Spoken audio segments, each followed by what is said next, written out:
जय श्री राम दोस्तों। आज की कहानी हमें भेजी है तक्ष ने। तक्ष के बारे में मैं आपको बताता हूँ।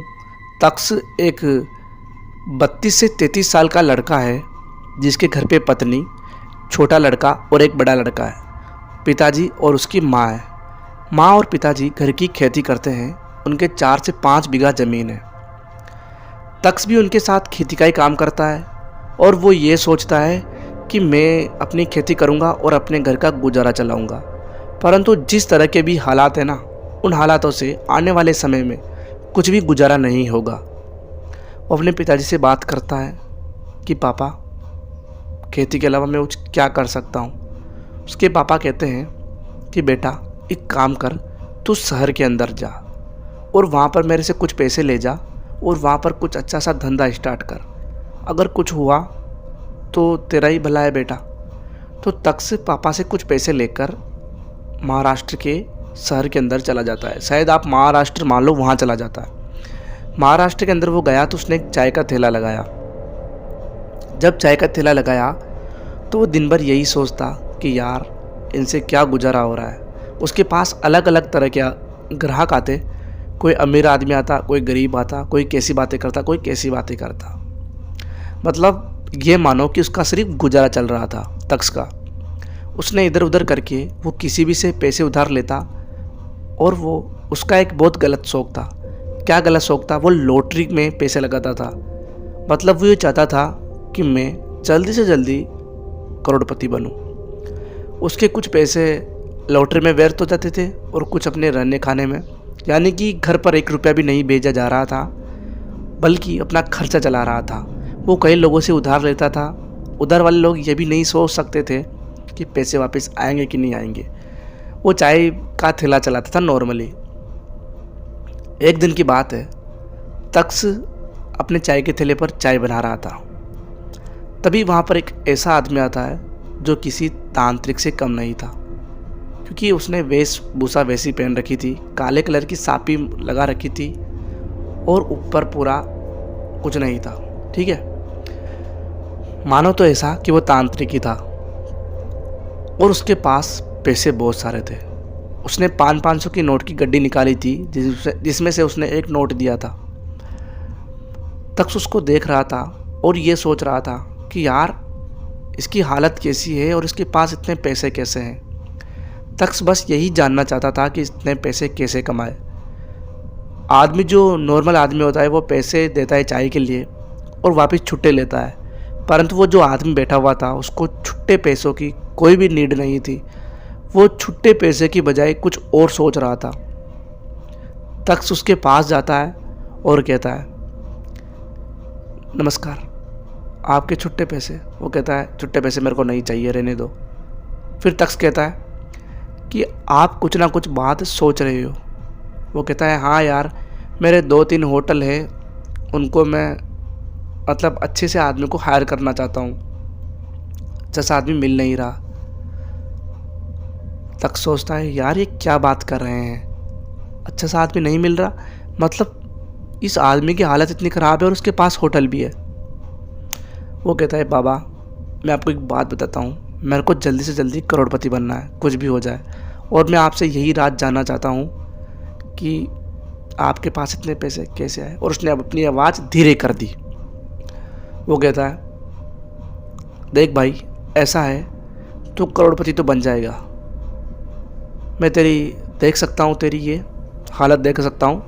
तू मेरा कहना माने तो एक गांव है, मैं आपको गांव का नाम नहीं बताऊंगा, ठीक है? क्यों नहीं बताऊंगा वो आपको आगे पता चलेगा। तो एक गांव है, वहाँ पर तुमको एक तांत्रिक मिलेगा। वहाँ जाकर तुम बाइना का नाम ले लेना।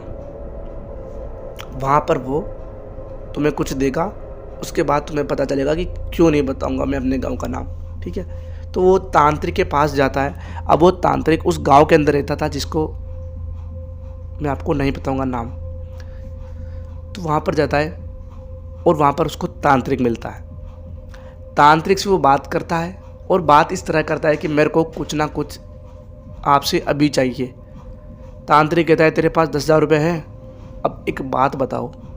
उस आदमी को खर्चा चलाने का पैसे नहीं थे उसके पास 10,000 रुपये कहाँ से होते। फिर मैं तुमको बायना दूंगा। बायना के बारे में तब बताऊंगा जब तुम 10,000 रुपये लेकर आओगे। अब तक्ष को कुछ भी करके पैसे कमाने थे। वो वहाँ पर जाता है, अपने घर के मतलब अपने गांव चला जाता है, और उसके घर वाले ने कुछ पैसे जुगाड़ कर रखे थे, मतलब जोड़ रखे थे। उनको लेकर आता है। उनको जब वो लेकर आता है तो सीधा वो तांत्रिक के पास आता है। तांत्रिक की फ़ोटो दिखाऊं? लो रहने दो, तांत्रिक की फ़ोटो तुम डर जाओगे, कहानी असली की है इसलिए बता रहा हूँ। उसके बाद वो वहाँ पर तांत्रिक से कहता है कि मेरे को बायना चाहिए। तांत्रिक कहता है बायना या बाएंगी एक ऐसी चीज़ है, यानी कि तुम एक भूत को सिद्ध करोगे और उस भूत से तुम जो भी काम करवाओगे वो तुम्हें करके देगा। तुम उससे पैसे मांगो, तुम उससे कुछ भी मांगो, वो तुम्हें करके देगा। वो उसको 10,000 रुपये देता है तांत्रिक को और कहता है कि अब मेरे को क्या करना होगा। वो कहता है तुम्हें भूत को सिद्ध करना होगा, जो बाएंगी या बायका जो भी कहते हैं, उसको बाएंगी कहते हैं और बायका भी कहते हैं, ठीक है, बायना भी कहते हैं, दोनों एक ही चीज़ के नाम है। आप मतलब समझो कि करने क्या जा रहा है ये हरामजादा, अभी देखना। उसके बाद वो कहता है कि ठीक है मैं तुम्हें सिद्ध करके देता हूँ।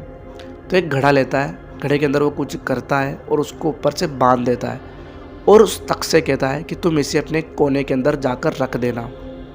अमावस्या की एक रात पहले तुमको इसको भोग लगाना है और उसी टाइम तुमको ये कहना है कि जो तुम्हें चाहिए वो तुमको इससे कहना है। तुम्हें एक बात का ध्यान रखना होगा कि तुम इस बात को किसी और तक शेयर नहीं कर सकते, वरना वो वैसे ही वरना कहने वाला था। तक्ष कहता है ठीक है मैं समझ गया।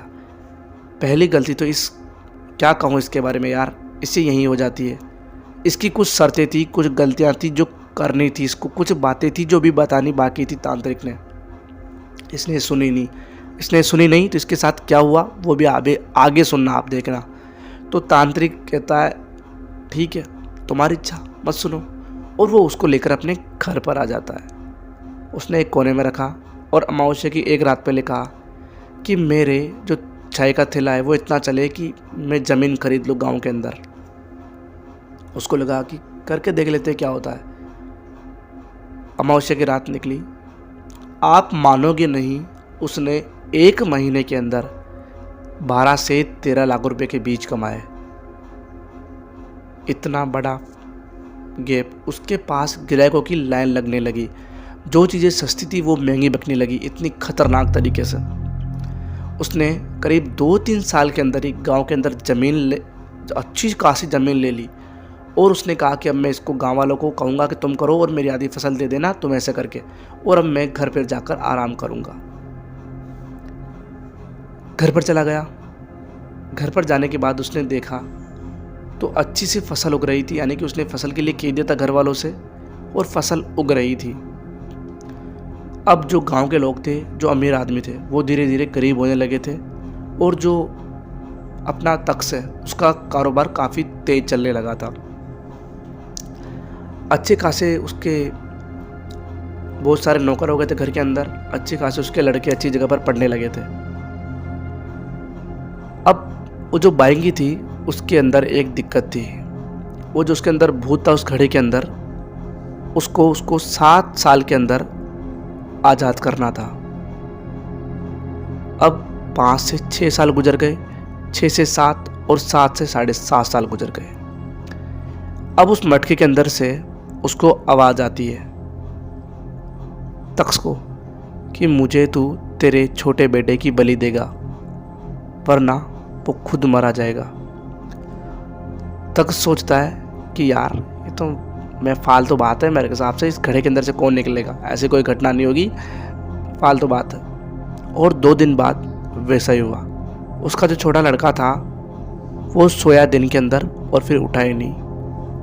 अब वो जो उसके अंदर घड़े के अंदर जो भूत था वो आए दिन कहता कि तुझे तेरे माँ की बलि देनी पड़ेगी, तुझे तेरे बाप की बलि देनी पड़ेगी। हर दिन उसने किसी न किसी की बलि देनी चाहिए। बलि मांगी। जो तख्त था वो तांत्रिक के पास वापस आना चाहता था, परंतु उसके पास इतना टाइम नहीं था कि वो वहाँ पर आ सके। उसके धीरे धीरे पूरा बर्बाद हो गया। उसकी माँ, उसका बेटा, उसकी पत्नी सब मर गए। एक एक आदमी, उसके पिताजी सब मर गए। उस भूत ने मारा। उसके बाद उसकी जो ज़मीन थी, सारे कारोबार थे, उन फसल के अंदर, सबके अंदर कीड़े लगने लगे। सारी फसल बर्बाद हो गई। धीरे धीरे उसके नौकर सब छोड़कर जाने लगे। अब उसके पास कुछ नहीं था, वो बर्बाद हो चुका था।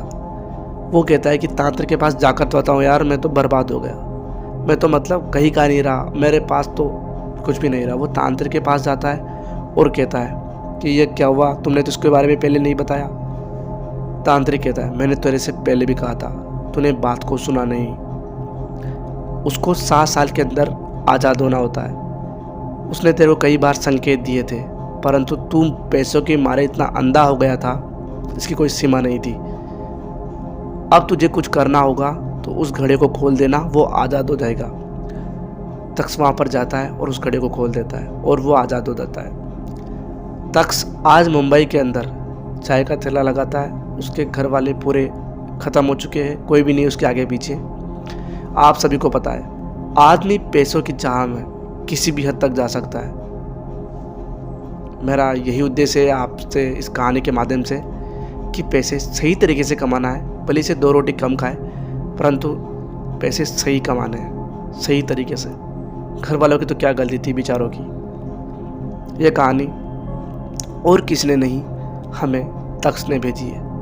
कहानी अच्छी लगी हो तो वीडियो को लाइक कर देना, चैनल को सब्सक्राइब कर देना। मिलता हूँ आपसे अगली कहानी में, तब तक के लिए बाय बाय।